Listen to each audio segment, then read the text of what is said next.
आज बाबा की 23:1 का महावाक्य है।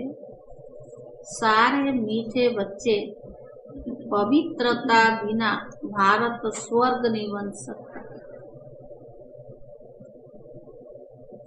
मीठे बच्चे, पवित्रता बिना भारत स्वर्ग नहीं बन सकता। तुम्हें श्रीमत है, घर गृहस्थ में रहते पवित्र बनो। तुम्हें श्रीमत है, घर गृहस्थ में रहते पवित्र बनो। दोनों तरफ तोड़ निभाओ।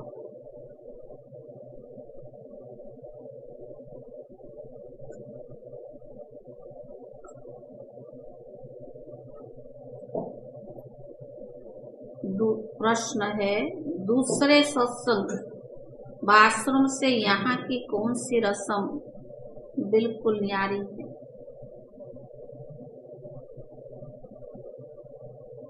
दूसरे सत्संग आश्रम से यहाँ की कौन सी रस्म बिल्कुल न्यारी है?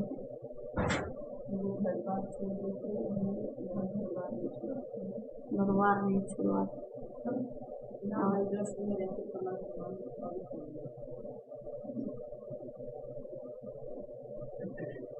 उत्तर है, उन आश्रमों में मनुष्य जाकर रहते समझते हैं संग अच्छा है।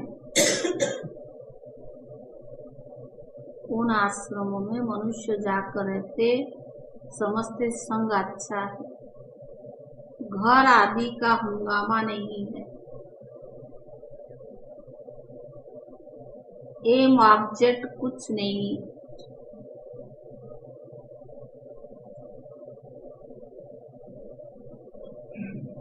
परंतु यहाँ तो तुम मर्जीवा बनते हो।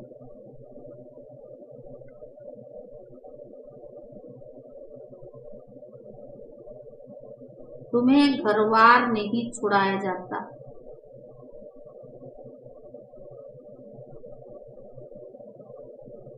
घर में रहे तुम्हें ज्ञान अमृत पीना।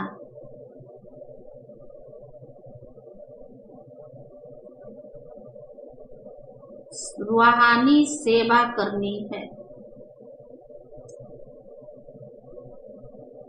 यह रस्म उन सत्संगों में नहीं है। यह रस्म उन सत्संगों में नहीं। ओम शांति।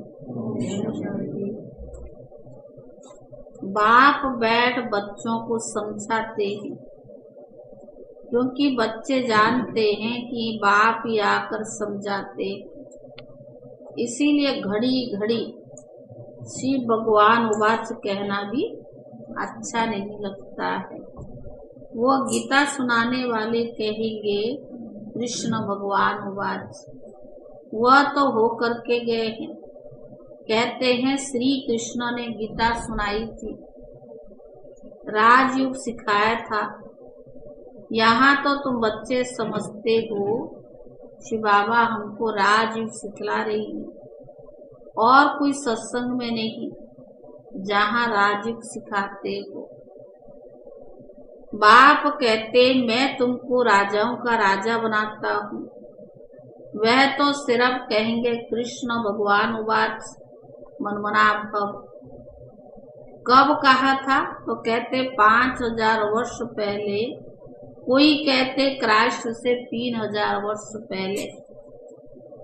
2000 वर्ष नहीं कहते, क्योंकि 1000 वर्ष जो बीच में है उनमें इस्लामी बौद्धि आए। तो क्राइस्ट से 3000 वर्ष पहले सतयुग सिद्ध हो जाता है।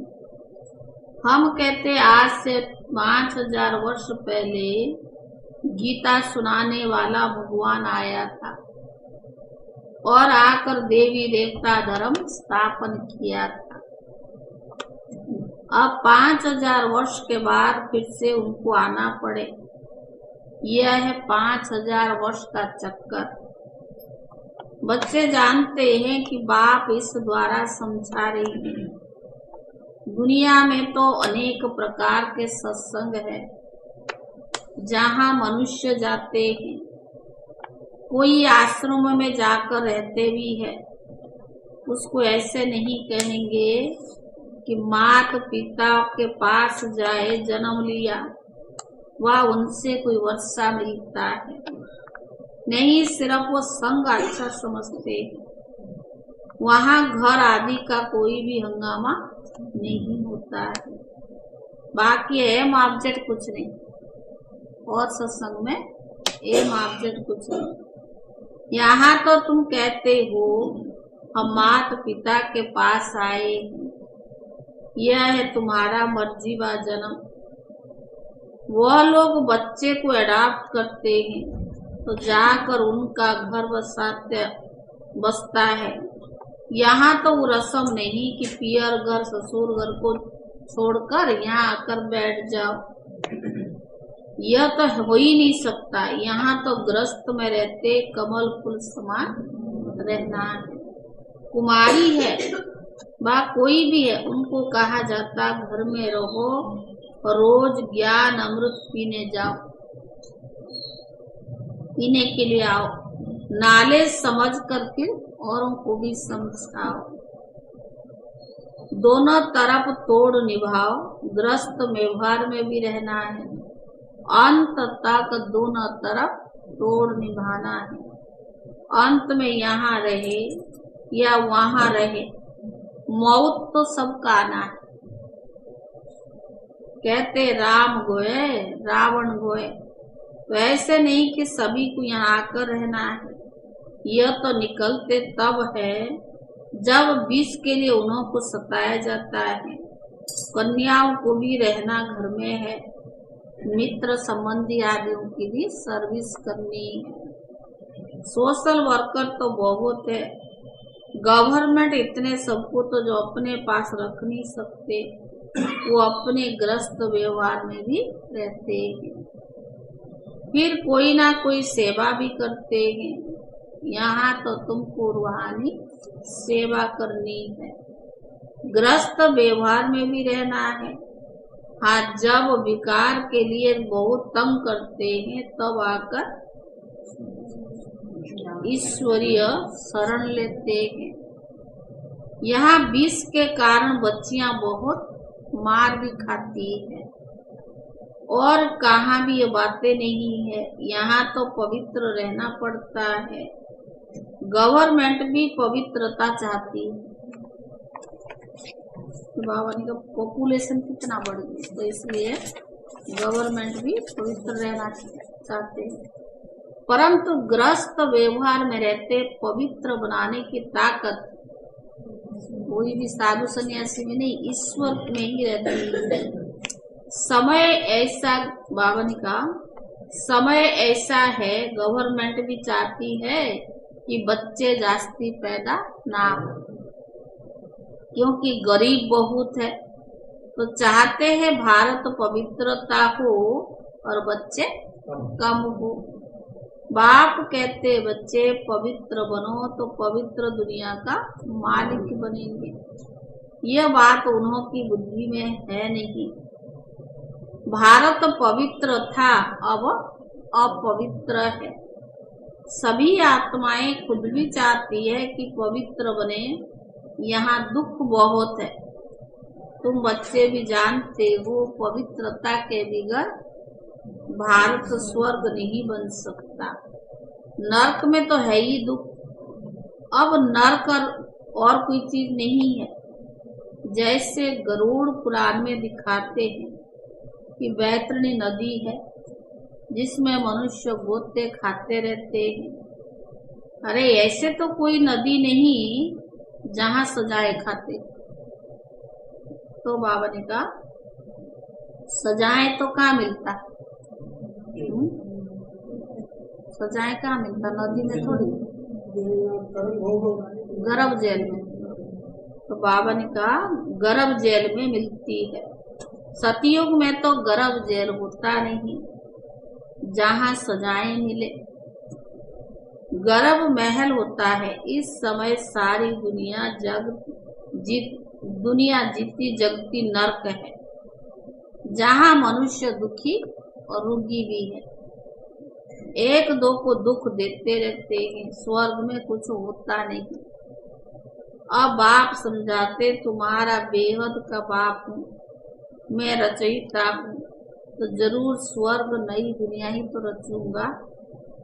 स्वर्ग के लिए आदि सनातन देवी देवता धर्म रचूंगा।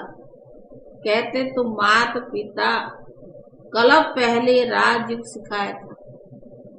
कहते तुम मात पिता बालक तेरे, लेकिन कलप पहले भी राजयुग सिखाया था। ब्रह्मा द्वारा बैठ सभी को वेद शास्त्र के आदि मध्य अंत का राज समझाते हैं। बिल्कुल अनपढ़ को बैठ पढ़ाते हैं। तुम कहते थे ना, हे भगवान आओ, पतित तो वहां जा न सके, तो पावन बनाने के लिए उनको जरूर यहाँ आना पड़े। मनुष्य बच्चों को याद दिला, बाबा ने कहा तुम बच्चों को याद दिलाते कि कलप पहले भी तुमको ही मैंने राज सिखलाया था। पूछा जाता है कि आगे कभी नॉलेज ली थी, तो कहते हाँ, हमने 5000 वर्ष पहले भी ज्ञान लिया था। यह बातें नया युग नया धर्म फिर से स्थापन होता है। सिवाय ईश्वर के देवी धर्म कोई स्थापन नहीं कर सकता।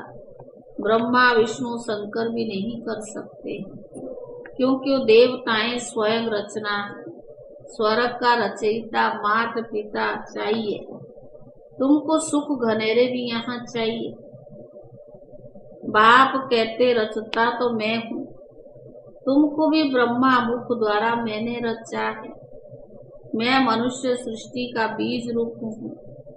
भले कोई कितना भी साधु संत आदि हो, परंतु किसके भी मुख से यह नहीं निकलेगा यह है गीता के अक्षर।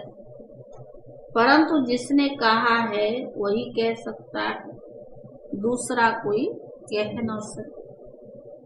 सिर्फ फर्क यह है कि निराकार के बदले श्री कृष्ण को भगवान कह देते हैं। बाप कहते मैं मनुष्य सृष्टि का बीज रूप परम धाम में रहने वाला निराकार परमात्मा हूँ। तुम अभी समझ सकते हो। साकार मनुष्य तो अपने को बीज रूप कह न सके, ब्रह्मा विष्णु शंकर भी नहीं कह सकते। यह तो जानते हो कि सबको रचने वाला शिव बाबा है। मैं देवी धर्म की स्थापना कर रहा हूँ। ऐसे कहने की भी कोई में ताकत नहीं है। भले अपने को श्री कृष्ण कहलाए, ब्रह्मा कहलाए, शंकर कहलाए, परंतु अपने को अवतार कहलाते हैं। परंतु यह सब झूठ है। यहाँ आकर जब सुनेंगे तो समझेंगे कि बराबर बाप तो एक ही है, अवतार भी एक। पहले ही गीता के भगवान शिव बाबा ने कहा था, जिसने आदि सनातन देवी देवता धर्म की स्थापना की, वही अब कर रही है। गाया भी हुआ है कि मच्छर सदृश आत्माएं गई, तो बाप गाइड बन सभी को आए लिबरेट करते हैं। अब कलयुग का अंत समय, उसके बाद सतयुग आना है, तो जरूर आकर पवित्र बनाए, पवित्र दुनिया में ले जाएगा। गीता में कुछ ना कुछ अक्षर है। समझते हैं इस धर्म के लिए शास्त्र तो चाहिए ना, तो गीता शास्त्र बैठ बनाया है। सर्व शास्त्र शिरोमणि नंबर 1 गीता माता है, परंतु नाम बदल दिया है। बाप जो इस समय एक्ट करते हैं वो थोड़ी द्वापर में लिखेंगे। तो बाबा ने कहा फिर भी वही निकलेगी। ड्रामा में यही गीता नूंधी हुई है। जैसे बाप फिर से मनुष्य को देवता बनाते हैं, वैसे शास्त्र भी बाद में कोई ना कोई बैठ कर लिखते हैं। सतयुग में कोई शास्त्र नहीं होगा शास्त्र। बाप सारे चक्कर का राज बैठ समझाते हैं। तुम समझते हो हमने 84 जन्मों का चक्कर पूरा किया। आदि सनातन देवी देवता धर्म वाले ही मैक्सिमम 84 जन्म लेते हैं। तो बाबा ने कहा बाकी मनुष्य की तो बाद में वृद्धि होती है, वह थोड़ी इतने जन्म लेंगे। बाप इस ब्रह्मा मुख से बैठ समझाते हैं, यह जो दादा है जिनका हमने तन लिया है वो भी अपने जन्म को नहीं जानते थे। यह व्यक्त ब्रह्म प्रजापिता ब्रह्मा, वह है अव्यक्त, है दोनों एक। तुम भी इस ज्ञान से सूक्ष्म वतनवासी फरिश्ते बन रही हो। सूक्ष्म वतनवासियों को फरिश्ता कहते क्योंकि हड्डी मांस वाला नहीं होता। ब्रह्मा विष्णु शंकर को भी हड्डी मांस नहीं है, फिर उन्हों के चित्र कैसे बनाते हैं? शिव का भी चित्र बनाते हैं, तो वही स्टार है उनका भी रूप बनाते हैं। ब्रह्मा विष्णु शंकर को सूक्ष्म है, जैसे मनुष्यों का बनाते हैं वैसे शंकर का भी बना न सके, क्योंकि उनका हड्डी मांस का शरीर तो है नहीं। हम तो समझाने के लिए ऐसी स्थूल बातें बताते हैं, परंतु तुम भी देखते हो कि सूक्ष्म है। अच्छा मीठे मीठे शिकीले रे बच्चों प्रति माता पिता बाप दादा का याद प्यार और रूहानी बाप की रूहानी बच्चों को नमस्कार। रूहानी बच्चों की तरफ से रूहानी बाप दादा को याद प्यार और नमस्ते। रात्रि का क्लास 13/7/68 7वां महीना का है, 13 तारीख 68। मनुष्य जरूर दो चीज को चाहते हैं, एक है शांति और दूसरा है सुख। विश्व में शांति व अपने लिए शांति, विश्व पर सुख व अपने लिए सुख की चाहना तो चाहते मनुष्यों को। तो पूछना होता है कि अभी अशांति है तो जरूर कभी तो शांति हुई होगी, परंतु कब और कैसे होती है, अशांति क्यों हुई है, यह कोई को भी पता नहीं है। तो तुम सुनकर उन्हें खुशी होती है, लेकिन जब सुनते हो तभी पावन भी बनना है, परंतु ठंडे पड़ जाते। सुनते हैं और पावन बनना चाहिए पर ठंडे पड़ जाते। यह विकार है सभी का दुश्मन और फिर सभी का प्यारा है। किसको छोड़ने में हृदय विद्रणी होता है, नाम है ही विषय विकार, फिर भी छोड़ते नहीं है। तुम कितना माथा मारते हो फिर भी हार खा लेते। सारी है पवित्रता की बात, इसमें बहुत फैल होते। पवित्र हमें देह का आकर्षण ना हो, ना किसी देहधारी में फंसे, ना किसी देहधारी से आकर्षण भी ना हो, ये भी अपवित्रता है ना। सिर्फ ब्रह्मचर्य वर्तनी मनसा वाचा कर्मणा सब में पवित्रता चाहिए। कोई कन्या को देखा तो आकर्षण होती है, क्रोध व लोभ मोह की आकर्षण नहीं होती है। काम महाशत्रु है, इन पर जीत पाना ही महावीर का काम है। देह अभिमान के बाद पहले काम की आता है, इन पर जीत पानी है। जो पवित्र है उनके आगे अपवित्र कामी मनुष्य नमन करते हैं। कहते हम विकारी है, आप निर्विकारी है। ऐसे कोई नहीं कहता कि हम क्रोधी और लोभी। सारी बात विकार की है। शादी करते किस लिए? विकार के लिए। यह फुरना रहता कि माँ बाप को बड़े हो पैसा भी देंगे और विकारी भी बनाएंगे। विकार में न जाए तो झगड़ा मच जाए, तुम बच्चों को समझाना होता है ये देवताएं तो संपूर्ण निर्विकारी थे, तुम्हारे पास तो एम ऑब्जेक्ट सामने है। नर से नारायण, राजाओं का राजा बनना है, मित्र बावन का चित्र सामने है, इसको सत्संग नहीं कहा जाता है।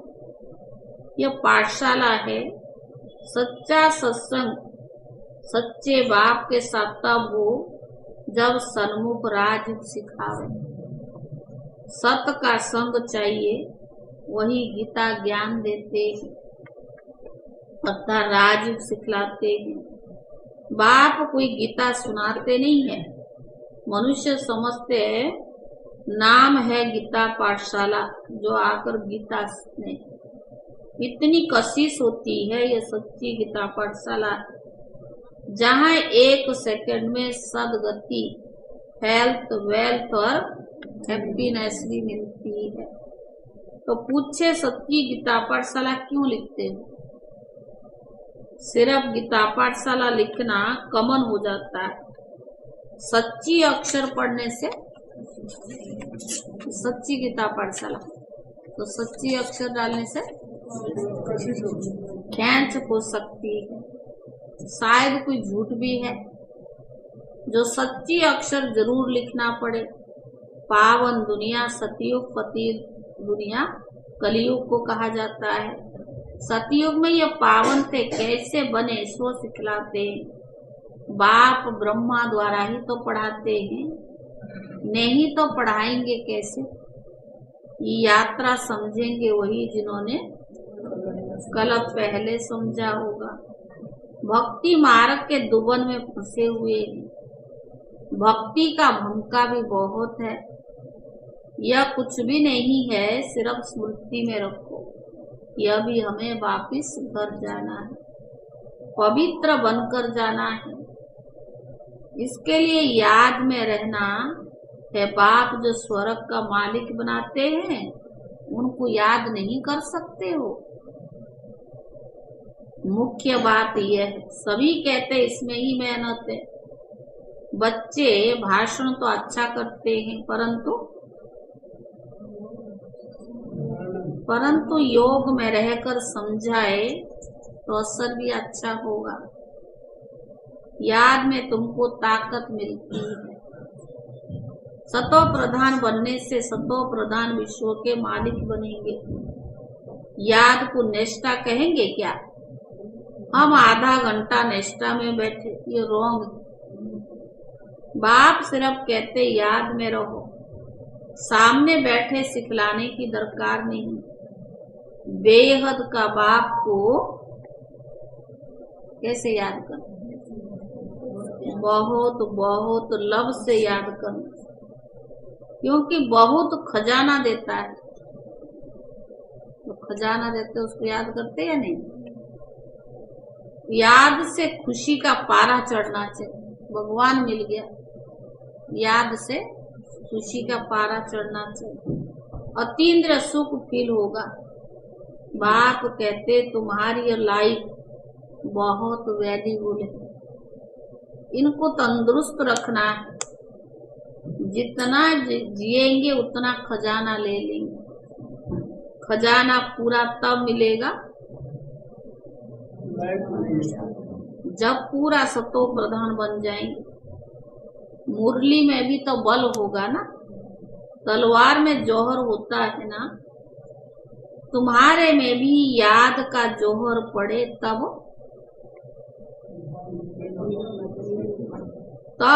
तलवार तीखी हो। जब तक याद का जौहर नहीं है तब तक ज्ञान में इतना जौहर नहीं है, इसलिए किसको असर नहीं होता है। जौहर किसकी चाहिए? योग। बाबा से हमको इतना प्यार चाहिए जो उसकी लगन में ही मगन हो जाए, तो फिर कोई आकर्षण आपको खींच ही नहीं सकता।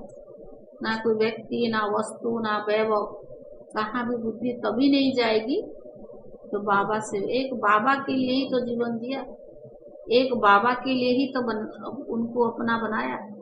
तो ये तो आधा कल्प से हम ऐसे ही भटकते रहे मनुष्यों के साथ।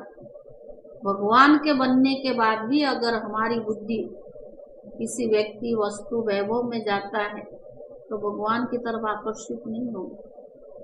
तो बाबा भी कहता है, जब तुम याद में जौहर भरेंगे फिर विद्वान आचार्य आदि को अच्छा तीर लगेगा।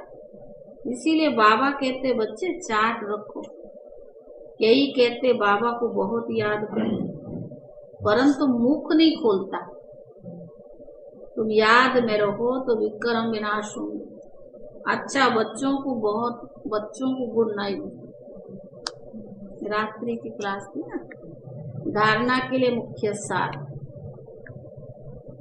पहला है, घर में रहते भी रूहानी सेवा करनी है, पवित्र बनना और बनाना है। पवित्र बनना और बनाना है। दूसरा, इस जीते जागते नरक में रहते हुए भी बेहद के बाद से स्वर्ग का वर्षा लेना है। इस जीते जागते नरक में रहते हुए भी बेहद के बाद से स्वर्ग का वर्षा लेना है। किसी को भी दुख नहीं देना है।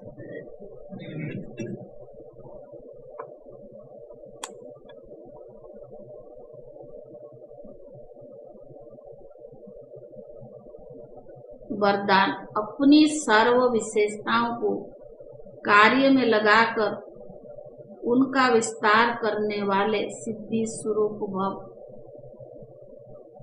अपनी सर्व विशेषताओं को कार्य में लगाकर उनका विस्तार करने वाले सिद्धि स्वरूप भव।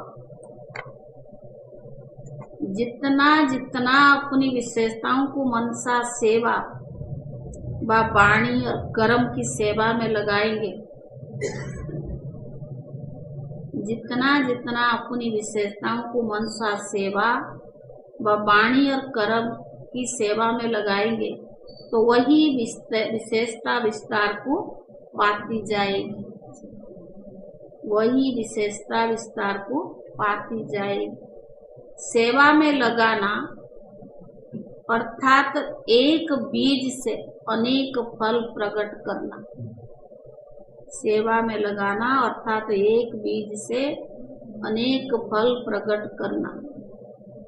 इस श्रेष्ठ जीवन में जन्म सिद्ध अधिकार के रूप में विशेषताएं मिली है, उनको सिर्फ बीज रूप में नहीं रखो, सेवा की धरनी में डालो तो फल स्वरूप अर्थात सिद्धि स्वरूप का अनुभव करेंगे। स्लोगन, विस्तार को ना देख सार को देखो और स्वयं में समा लो, यही तीव्र पुरुषार्थ। विस्तार को देख सार को देखो, विस्तार को ना देख सार को देखो और स्वयं में समा लो, यही तीव्र पुरुषार्थ। अव्यक्त इशारे, आज की दुनिया में राजनीति की हलचल, वस्तुओं की मूल्यों की हलचल, करेंसी की हलचल, कर्म भोग की हलचल, धर्म की हलचल, ऐसे सर्व प्रकार की हलचल से हर एक तंग आ गए। इससे बचने के लिए एकाग्रता को अपनाओ, एकांतवासी बनो, एकांतवासी से एकाग्र सहज हो ही जाएगी। आज का सोमवार, आज है 23 तारीख 23 और 2023। मैं श्रेष्ठ संस्कार वाली आत्मा हूँ। मैं क्या हूँ? श्रेष्ठ संस्कार वाली आत्मा हूँ। चिंतन, अपने साधारण संस्कार को परिवर्तन करने के लिए मुझे किन बातों पर ध्यान देना है, इसके लिए क्या विशेष पुरुषार्थ करना है। योग अभ्यास, मैं दिव्य संस्कार वाली आत्मा हूँ। मेरे आदि अनादि संस्कार अति श्रेष्ठ है। वर्तमान समय हमारे जो भी साधारण संस्कार है वह परमात्म संग के रंग में रंगने से दिव्य बनते जा रही। वह परमात्म संग के रंग में रंगने से दिव्य बनते जा रही। आज आप